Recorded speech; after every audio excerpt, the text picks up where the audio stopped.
Merci beaucoup à Moussa Sanou, réalisateur de cet élément, et puis bien sûr toute l'équipe technique.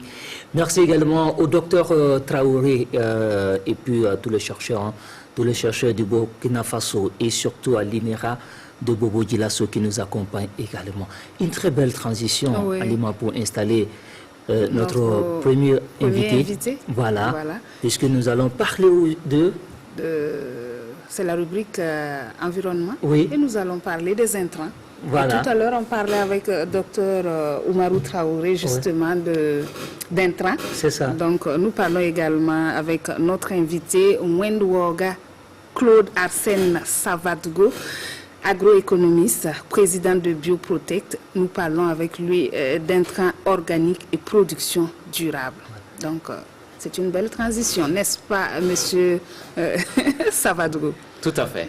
Très belle transition. Oui. Très très belle transition. Oui. Ça vous inspire quoi, cet élément qui vient de passer? Alors, déjà, cet élément nous inspire qu'on peut produire autrement. On peut produire autrement, de façon quantitative, de façon qualitative, tout en préservant l'environnement et nos ressources. Et vous êtes d'accord avec Dr Oumarou? Il a dit qu'il y a de la matière au Burkina Faso. Parfaitement. Parfaitement. Énormément de matière et on peut faire des merveilles. Voilà, parfaitement. Et il nous reste à exploiter. Hein. Exactement. Voilà. Exactement. Tout ce qu'on a comme matière. Surtout, il faut accompagner nos chercheurs. Assez de moyens, s'il vous plaît. Tout à fait. Voilà. Tout à fait d'accord avec vous. Assez de moyens. Alors, Alima, nous allons maintenant rentrer dans le vif du sujet. Oui, nous allons entrer dans le vif du sujet. Comme je l'ai dit, nous parlons d'intrants organiques et production durable. Et comme j'ai présenté M. Savadgo, j'ai dit qu'il est agroéconomiste et président de Bioprotect. Donc, on va demander à M. Savadgo de commencer par nous parler de Bioprotect. Qu'est-ce que c'est? Avec plaisir. Bioprotect, c'est une entreprise burkinabé qui existe depuis 2011 avec pour vocation de faire de l'agroécologie. L'agroécologie, c'est un mot de production qui respecte l'environnement. On n'utilise pas d'intrants chimiques de synthèse. On augmente la productivité agricole tout en ayant le moins d'impact négatif possible sur l'environnement pour garantir non seulement la santé des consommateurs, mais aussi offrir à nos enfants, permettre à nos enfants d'avoir un cadre de vie beaucoup plus agréable. Voilà. Donc, pour cela, on propose des intrants organiques. Ça, c'est le premier élément. Donc, des intrants qui sont sans effet néfaste, ou avec très peu d'effets néfastes sur l'environnement. Mais aussi, on encadre les producteurs. Comme Dr Traoré le disait tout à l'heure, il y a des questions de rotation de culture, il y a des techniques culturelles qu'on peut adopter pour réduire l'utilisation des intrants, que ce soit organique ou inorganique. Le tout, c'est d'aller vers une réduction de l'utilisation des intrants pour imiter ce que fait la nature. Voilà, donc voici ce que nous faisons. Aussi, c'est d'accompagner les consommateurs afin qu'ils fassent des choix citoyens. Un choix citoyen, c'est quoi? Si aujourd'hui je décide de consommer des produits qui sont bourrés de pesticides, non seulement je ne participe pas à préserver l'environnement d'une part, je ne préserve pas ma santé, mais non plus je ne donne pas du courage aux agriculteurs qui essaient de produire pour préserver ma santé. Donc c'est sensibiliser les consommateurs pour qu'ils aient des actes d'achat citoyens afin que dans toute notre façon de vivre, toute façon de faire, on puisse participer à la préservation de l'environnement et à créer un bien-être pour tout le monde. Donc c'est de leur donner l'information pour leur permettre de faire le bon choix. Exactement. Leur donner l'information pour faire le bon choix. Sensibilisation, information. Exactement. Et formation. Surtout pour les agriculteurs, pour qu'ils puissent offrir des aliments de qualité, mais aussi en quantité. C'est ça. Parce que c'est très important. Voilà. Tout en préservant l'environnement. Alors, il y a un mot qui ne cesse de revenir depuis l'élément de Moussa Sanou, mais avec vous aussi, on parle de ce intrant organique ou bio-intrant. C'est quoi? Alors, quand vous prenez les intrants, vous avez ce qu'on appelle les intrants inorganiques, donc qui ne se dégradent pas dans l'environnement. Donc vous prenez par exemple des pesticides, vous avez des pesticides dont la demi-vie peut faire 100 ans, 150 ans. Donc vous l'appliquez, l'intrant est là dans la nature, ça ne se dégrade pas, ça crée de la pollution. Voilà, les intrants organiques sont des intrants qui vont se dégrader rapidement dans la nature. Voilà, exemple avec l'élément du docteur Traoré tout à l'heure, il a parlé de l'utilisation par exemple de la citronnelle. On va prendre la citronnelle, on va extraire son huile essentielle, on va fabriquer un produit de protection, c'est naturel, ça vient d'une plante, ça va repartir dans la nature qui va protéger la culture contre des maladies, mais aussi la nature va dégrader cela. Donc lorsque l'homme va consommer un produit qui a été cultivé à base de ces intrants, il n'a pas de risque sur sa santé parce que c'est des éléments naturels. Par contre, lorsqu'on prend un intrant inorganique, qu'est-ce qui va se passer? Ça va s'accumuler, soit au niveau du sol, de l'eau, ou même dans notre organisme.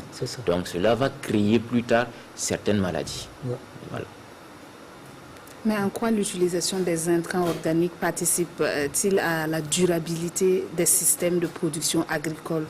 Alors, aujourd'hui, pour qu'une plante pousse, il faut qu'il y ait un écosystème, il faut qu'il y ait un environnement qui puisse favoriser sa croissance. Donc cet environnement est composé de quoi? Vous avez de la vie dans le sol. Il y a les micro-organismes qui sont dans le sol, qui aident à la plante à grandir, à se protéger, à lutter contre les maladies, etc.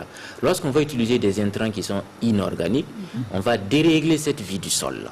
Donc cette vie du sol étant déréglée, ça veut dire que les amis de la plante risquent de mourir. Donc du coup, la plante, elle va se retrouver affaiblie. Étant affaiblie, nous sommes obligés d'utiliser beaucoup plus d'intrants inorganiques, donc chimiques, pour permettre à la plante de croître.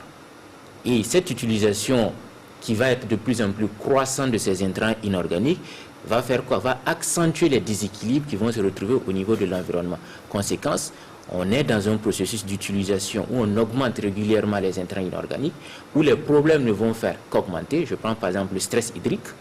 Nous avons des campagnes agricoles où on ne sait jamais quand est-ce qu'il commence à pleuvoir, quand est-ce qu'il y aura une poche de sécheresse.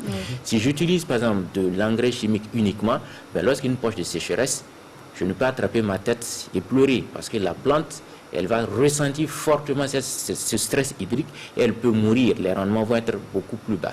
Par contre, si j'utilise un intrant organique comme du compost par exemple, qu'est-ce qui va se passer? Le compost, il va garder l'eau et lorsqu'il a une poche de sécheresse, il va relarguer progressivement cette humidité au profit de la plante. Donc même si une poche de sécheresse qui dure 1 semaine, 10 jours à 2 semaines, la plante, elle va moins souffrir de ce stress hydrique que si j'utilise un intrant inorganique par exemple. Voyez, donc les intrants organiques vont participer à améliorer cette durabilité des systèmes de production. Donc ça, c'est par exemple la question de l'eau, la question des nutriments, où ça va favoriser le complexe argilo-humique pour permettre à la plante de tirer le maximum de nutriments possible pour se nourrir sans avoir forcément une grande aide extérieure. Vous voyez, et il en est de même pour les maladies. La plante, c'est comme vous et moi. Plus nous allons bien manger, avoir une hygiène de vie, moins nous allons tomber malades. C'est ça. Voilà. Donc, offrir des intrants organiques aux plantes, c'est leur garantir une hygiène de vie, au fait, une alimentation correcte. Elles seront moins sujettes à développer des maladies. Donc, on sera moins obligé d'utiliser des pesticides chimiques, des engrais, etc. Et on aura de bons rendements. Et en quoi on protège l'environnement avec ces intrants? Alors, déjà, le fait d'utiliser des produits qui sont naturels. Voilà. Donc, je prends de la citronnelle, du basilic, etc., que j'extrais les essences pour en fabriquer un produit de protection que j'utiliserai justement pour lutter contre les nuisibles. Ces plantes existaient déjà dans la nature et par leur effet déjà protéger la plante contre ces nuisibles. Donc je n'apporte pas de solution inorganique, je n'apporte pas un dérèglement au sein de l'exploitation, au sein de l'environnement. Donc ce sont les éléments naturels qui vont s'autoréguler. C'est l'exemple de la forêt. Il est très rare que quelqu'un se balade dans une forêt avec de l'engrais pour dire que il faut que j'apporte de l'engrais à la forêt pour le permettre de se développer. Il faut que j'apporte des produits de traitement phyto pour permettre de protéger la forêt contre telle maladie ou telle chose. La forêt s'autorégule elle-même et la forêt crée assez de nourriture pour s'autoréguler. Donc utiliser les intrants organiques, on recrée au fait le système de fertilisation ou de défense des forêts dans la production alimentaire. Voilà. Alors pour la durabilité des systèmes de production agricole, la quantité également, est-ce que les intrants organiques sont suffisants? Alors, les intrants organiques sont suffisants. Il y a pas mal de travaux scientifiques qui ont été réalisés. D'abord, une analyse de risque. Et ces travaux ont démontré que il n'y a pas un risque beaucoup plus important à aller vers un système de production écologique, organique, qu'un système de production, le système de production chimique classique. Donc, d'un point de vue d'analyse de risque, le risque n'est pas beaucoup plus important. Okay? D'un point de vue quantitatif, il y a également beaucoup de travaux qui démontrent que l'utilisation des intrants organiques permet d'avoir des niveaux de rendement qui sont équivalents, voire supérieurs au niveau de production conventionnelle. Maintenant, là où le X se trouve, c'est disposer de ces intrants organiques en quantité et en qualité suffisante. C'est là où les efforts doivent être concentrés pour que non seulement les producteurs puissent disposer de ces intrants de façon quantitative et qualitative d'une part, mais aussi qu'ils puissent intégrer dans leur système de production le mode de production écologique. Parce que c'est comme une recette de cuisine.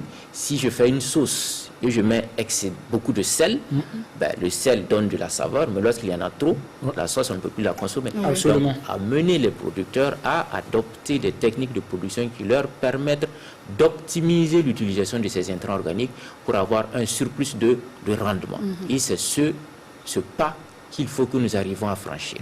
En vous écoutant, on se rend compte que les intrants organiques n'ont que de bienfaits pour notre organisme, pour notre bien-être d'ailleurs. Alors, certainement des difficultés que vous rencontrez pour faire la promotion de ces intrants organiques. Exactement. Déjà, c'est l'imaginaire populaire. Parce que dans la tête de bon nombre de personnes, l'utilisation des intrants organiques à eux seuls ne suffisent pas pour assurer une production suffisante. Donc déjà, c'est de casser ce mythe-là pour que les gens se rendent compte. Parce qu'un changement de comportement, un changement de paradigme, ça prend du temps. Les gens ont peur de quitter leur zone de confort. Je suis habitué à utiliser mes intrants chimiques de synthèse. C'est une zone de confort.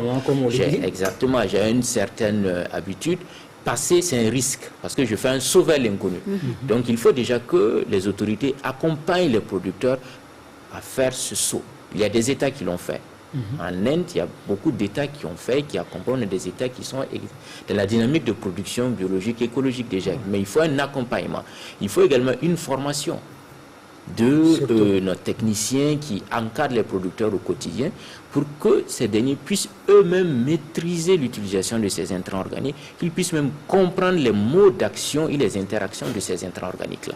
Voilà. Il faut aussi faciliter la disponibilité de ces intrants organiques, comme je disais tantôt, l'accessibilité. Voilà. Donc, au lieu de subventionner uniquement les intrants chimiques de synthèse, on peut trouver une alternative pour subventionner les deux, pour faciliter justement cette transition, trouver des mesures pour faciliter justement la production de ces intrants organiques, pour que les producteurs puissent les avoir à des coûts accessibles, voilà, mais aussi en quantité et en qualité. Voilà. Et que peut faire concrètement l'État? Alors, déjà, ce que l'État peut faire, c'est la formation. C'est un élément important.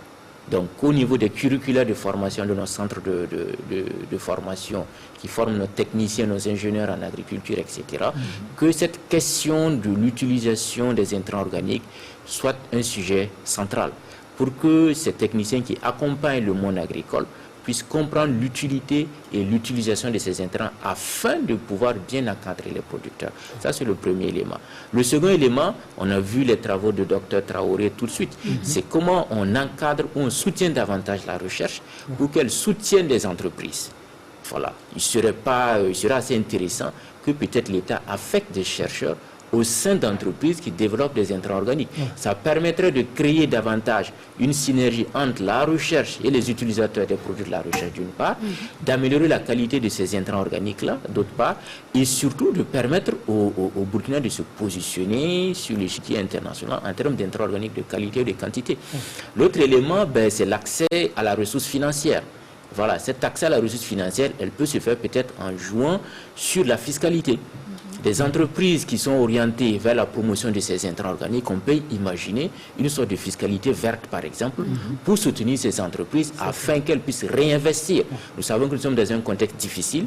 On ne va pas forcément demander à l'État de subventionner les entreprises parce qu'on a beaucoup de priorités au niveau du Burkina, mais on peut avoir des fiscalités vertes, des facilités d'importation de certains équipements, faciliter à l'investissement pour que ces entreprises puissent justement réduire les coûts de production et offrir aux agriculteurs des intrants organiques en quantité et en qualité. Voilà. Et aujourd'hui, quelle est la place du Burkina Faso dans l'utilisation des intrants organiques? Alors, le Burkina Faso apparaît comme un pays pionnier. Parce que quand on prend le développement de l'agroécologie de façon générale, le Burkina Faso apparaît comme un pays pionnier depuis le centre de Gorom avec Thomas Sankara qui avait déjà eu cette vision, voilà, qui a essaimé dans plusieurs pays d'Afrique de l'Ouest. Et le Burkina également se situe parmi les premiers pays exportateurs au niveau de l'Afrique, au fait, de la production biologique ou écologique, même s'il y a d'autres pays qui de plus en plus émergent et tendent à prendre le pas sur le Burkina, mais ça reste quand même un pays de référence en termes d'agroécologie, en termes de pratiques agricoles qui respectent l'environnement et qui préservent au fait la santé des consommateurs. Voilà. Donc, c'est-à-dire que le Burkina est sur la bonne voie, il suffit d'encourager. Oui, le Burkina est sur la bonne voie, mais il faut beaucoup plus d'accompagnement et d'engagement. Ouais, parce que nous ne restons pas dans les discours, mais que nous traduisions ces discours en actes concrets. Voilà, pour accompagner les producteurs, parce que on est un pays à 80%. Moi, je dirais même plutôt sensibiliser les producteurs, parce que c'est eux-mêmes les premiers acteurs. Hein. Exactement, voilà. Sensibiliser et les accompagner. Surtout la formation. Voilà, la formation et le marché. Le marché qui est important. Et le marché, ça, ce sont les consommateurs qui peuvent amener les producteurs à changer de paradigme. Si je vais au marché et je demande des produits qui sont produits de façon écologique avec des intrants organiques, ça veut dire que j'encourage les producteurs à aller dans ce sens. Mais si je vais au marché et j'achète du tout venant, j'encourage également les producteurs à rester dans des systèmes de production. C'est vrai que de plus en plus quand même, après la consommation de pas mal de produits, on a des soucis de santé, voilà, dû à l'utilisation, comme on le dit entre guillemets, de ces intrants chimiques là. Voilà, donc il faut exiger les bons produits. Voilà. On va de plus en plus vers la consommation du bio. Voilà, le bio, naturellement. Voilà. Alors, très souvent, on a posé cette question, mais on a eu quand même la réponse nettement pour dire que tout ce qui est naturel n'est pas bio. Voilà, ça c'est très important. Tout à fait. Voilà. Merci beaucoup. À vous, Monsieur Ouendouaga Claude Arsène Savadgo, agroéconomiste, président de Biotech. Avec lui, nous avons parlé des intrants organiques et la production durable. Voilà. Merci à vous. Et on a été très bien éclairé, franchement, on a été très bien éclairé. La dissertation était très limpide. Ah oui. Voilà. C'est vrai que nous ne sommes pas des professionnels du domaine. On parle d'intrants, moi-même je me posais la question. Mais on s'est dit que si nous on a compris, c'est-à-dire que voilà. Voilà. Maintenant, non, c'est assez clair, c'est assez clair. Il a été vraiment très professionnel dans ses explications. Merci bien. Merci beaucoup. Félicitations pour votre boulot et puis beaucoup de courage. Voilà. Merci beaucoup. Vous restez avec nous. Nous allons marquer une petite pause à caractère musical, le temps d'installer notre prochain invité pour parler sécurité routière.